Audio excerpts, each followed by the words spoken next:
Hi, everybody. We are going to talk today about the soft skills and how the situational management can drive those to a particular solution or a particular situation. I'm happy to be with you here today, and this is part of our seminars. Sharing the knowledge, learning about leadership, soft skills, career development, or career advance. Thank you so much for attending this call today. And let's see what happened because in the previous release of the World Economic Forum and the report of future jobs, we saw that there were several requirements about the communication, leadership, or any other soft skill that was required in that particular moment regarding to the future of jobs. But the current situation about the pandemic and the situation that we saw about the automation of the jobs changed this situation, and right now it's a bit different requirement because the people need to change and reshape their skills to be adapted to the future job and hope to maintain the current ones, become competitive, become up to the top, and remain active. Well, besides of that, I want to invite you to visit our social networks, to follow us in LinkedIn. We have around 97 articles. We have our videos in YouTube, in Instagram and Facebook, the recurrent posts, and all the things that we are trying to wrap around together in our consulting company. If you need any one of our service, you can contact us. You see the contact details in my page in LinkedIn, and we can start to talk about the consultancy service, anything else that you need across the wide set of activities that we provide to our customers. Let's move around the presentation, and let's see how the changes are required and how the people need to be adapted to that one. We are going to talk about the soft skills, but the situation is that all those soft skills that we were discussing and we were talking in the previous months, some of them has been removed as the World Economic Forum see how the pandemic affected the future of jobs and how the automation is changing the perspective and how the people need to be updated to maintain their skills and their situational development. I want to show this as unique because one portion of the information is the soft skills, but the other part is how this soft skill or the particular ones can be aligned with a particular situation and can be mapped and top up in a specific moment. Okay, the World Economic Forum says that the 50% of all employees need to reskilling by 2025. What this means that the many of your skills need to be updated or need to be reshaped. And this is what we want to show you here because all the hard skills that we learned in the previous years, yeah, they might remain, but especially in technology, those hard skills need to be reshaped. But in this moment, talking about the soft skills, you will see that there are very different situations and very different requirements to those employees that want to be competitive in the current labor work. Look at this, how the wrapping of the skills is being shaped right now. There are 4 areas: problem solving, self-management, working with people, technology use and management. And within the self-management, there are 2 new skills that need to be developed, need to be checked, and need to be wrapped according to your requirements, to the company that you are working, and your perspectives of job. Let's move to the problem solving. The people is checking that the problems are the more particular situation where the people is failing when their skills are not shaped up to date. Why? Because when the people start to have discussions or the people is being crisis, they cannot manage their emotions, they cannot manage the situation, and most of those inconvenients cannot be solved, and the problem becomes wider. Self-management is quite important. How the people learn, how the people resist or become resilient, and how they can tolerate the stress. Unfortunately, this is something that I don't like because the stress tolerance is quite similar to work well under pressure. This is the very bad motto that we always put in our CVs in the early 2000s, but they bring that again here. Working with people, how the people can work together and how they can manage the technology. Doesn't matter if you are in a very high tech company or if you are in a company that seems to be not technical. You need to have specific skills to maintain your stability, to maintain your competition against the other people. And regarding to the problem solving back, the people need to be analytic, the people need to solve complex problems, to be critical, to be creative, and to be reasoning. That is really important. Then let's see what happened. Let's see what happened with those situations in a particular set or a particular element. But before that, let's talk about the double disruption. The double disruption is something that the economic impacts regarding to the pandemic and the automatic transformation of jobs are critical. Why? Because the people is losing their jobs because the pandemic, the people is being affected because there are a lot of automation, and the automation is coming to those jobs that are repetitive, that don't require high level of analytics and are easy replaced by a robot. When we talk about the robot, it's not a machine like we saw, like a Terminator or any other of those robots that the science fiction show us in the movies. No, a robot in a specific or a particular situation can be a chat or a bot, maybe a bot is a better expression, that can replace activities that the people do previously. It is very common in accounting, is common in some repetitive tasks, as I said before, and those are affecting the economics. Then the double disruption is the driver to have those new soft skills, and that's why the people need to develop those ones. Let's talk about the conflict. Conflict is a social process when two people or two or more parties disagree about an obstacle that needs to be overcome. Conflict is present everywhere. But the result of the conflict, how the people manage those ones, how the people address the situation and overcome the obstacle, is showing how their leadership is being developed, how mature they are, and how efficient they are to solve a conflict. But what happened with all those soft skills that we mentioned before? During a conflict, you need to show and give a specific priority and have a specific maturity to attend a conflict in effective way. There, let's see this graph. You have below the priority from left to right and maturity from bottom to top. But you see in the top right corner, you have complex problem solving, reasoning, problem solving and ideation, resilience, stress tolerance, critical thinking and analysis, creativity. All those four are in the top ones at that moment. Not required always to have the same person with all the soft skills with the same level of maturity, but at least that the person that are involved in a conflict or the person that they are solving a conflict, because the conflict not necessarily is related to the two people.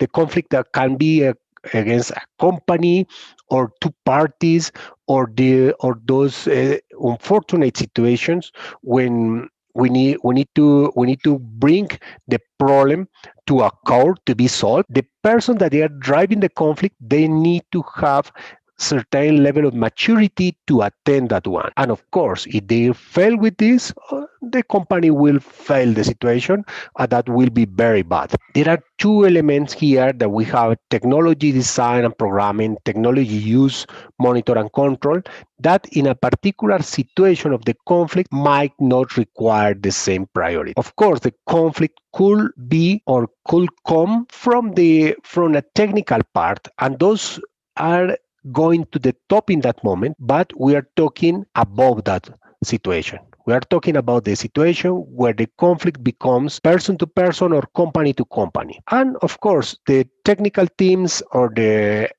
technical groups inside the companies might have a different priorities inside them. Let's talk about the disasters, those natural disasters that affected a lot of people this year. We have the fires in Australia. We have those storming this storm in Colombia a few months ago that the people become homeless for a while because their humble homes were wiped out by the hurricane. All those situations require a specific situation management, and usually the people that exert the skills during this moment are not the ideal ones, or you shall be sharp enough to have an visual practical assessment of the people that is driving a crisis, or is driving an environmental disaster. In this particular situation, you see that the priorities of the soft skills are different from the previous ones. Technology and programming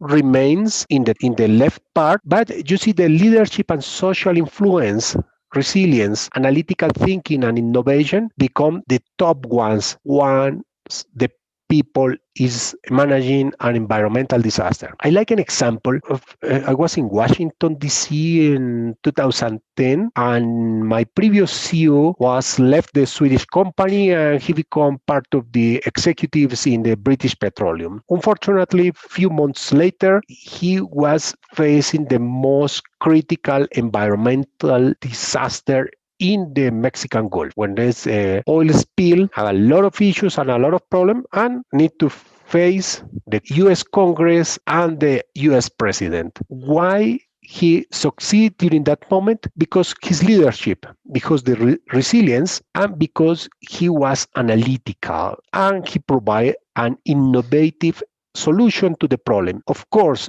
the oil was already in the sea, but the people need to have a solution. We cannot cry over the oil spill, but we need to go for a immediate solution. And that's what he did. And based on my analysis, those soft skills were the most influential, the most critical ones to attend an environmental disaster. Very interesting, huh? Let's talk about the crisis. Crisis management is a process designed to prevent or lessen damage a crisis, or lessen the damage a crisis can inflict on an organization and its stakeholders. If we go to the back to the disaster or the conflict that we were discussing before, and then we move to the stakeholders, and we move to the crisis management. This definition from the Institute of Public Relations is very critical, because during a crisis we saw the leadership shine, and we saw some ones that becomes blur, or they are just a candle that is getting down. The reason behind that one is that the leadership need to be sharp, need to be clean, and need to be crystal clear during that moment. I saw so many leaders that during a crisis, they try to cover the problems and they try to buy time. That is the most common situation that we saw during the crisis. They might lie, they might don't share the whole set of information just to see how their team solved the problem. And you can see what happened in Chernobyl in 1986 during the situation with the nuclear reactor. The people that was in charge of crisis management in that time, they tried to shade the situation. They tried to cover what happened,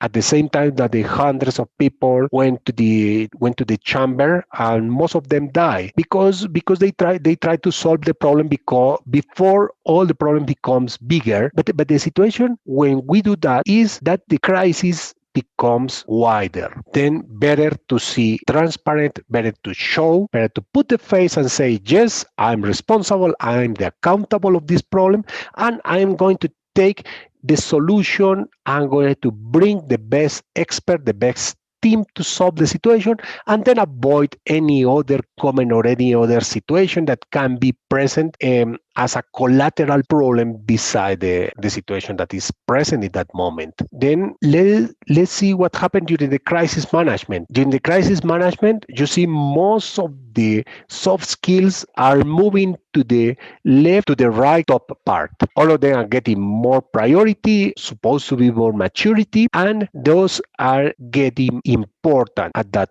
moment. But there is something interesting. When there is a crisis, there are several teams working on that. And the picture that we see this is the top leadership team, the people that is facing the government or the people that is facing the companies or is going to the court to show what is happening inside and how that happened and how that was present. Then during the crisis, so many things has been exert, but you can see this graph as a multi-dimensional situation. This is the leadership graph, but if you see the people that is driving the technical solution of the crisis, the bubbles inside that or the soft skills inside that are moving and are getting a bigger and different priorities. Let's talk about the technical team. The technical team will take the technology design and technology use as the top maturity and priority parts. Leadership and social influence maybe is getting a lower priority and maturity because at that moment they are focused to solve the problem,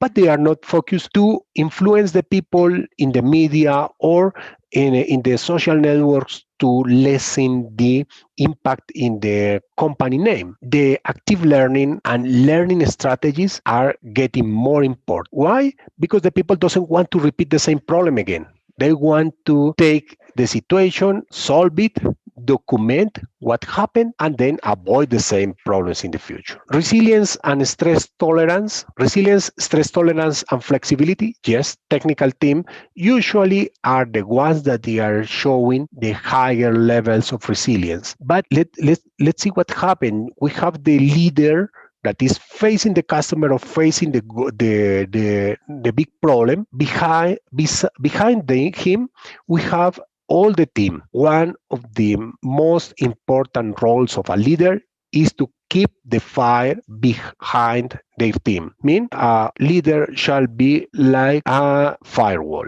And why? Because he is receiving a lot of pressure from inside. But his job or her job is to keep the team fresh, to work with a clear head and strike forward to solve the problem. I saw so many leaders that become broken in that moment and they allow to pass fire to their team because they cannot support more heat. Then they say, okay, they bring the program director or they bring the CIO or they bring other people from his team to keep the fire or hold the fire at the same time. That is a big mistake. If this person is bringing other people from his team to help him to support the fire, he is not doing the right job and he might need a replacement. Maybe not a replacement in that moment, but replacement in the future. Then keep in mind that a good leader fight for his team is enough smart to attend the situation and say, yes, I can do this, or sorry guys, I'm not mature or I'm not skilled enough or I'm already so much hot to continue in this job, then they can step aside. But so many companies made another mistake. When a leader said, guys, I need a break, I'm gonna take a step beside, what the company do? Put another leader and this guy is getting out. Another mistake, because these people is getting out with a lot of knowledge how to manage the crisis. Then smart companies and mature companies, when they face this situation about the broken leaders, they keep them in a transition period, 6 months, 1 year maybe, just to keep an information interchange between the new and the old and to have strategies to handle the crisis, and then they survive. Otherwise will be quite hard. Well, hopefully you enjoyed this short conference, this seminar. It was prepared based on the information from the World Economic Forum. I want to share always my thoughts, my ideas, personal view, and common insights about leadership, career development, or corporate culture. I want to see you follow him in our social network, and anything else that you need from our consulting company, please contact us. Thank you so much. And I think this is the last seminar in this year. After the second week of January 2021, we will see once a week or every 2 weeks, 7 p.m. Thank you so much.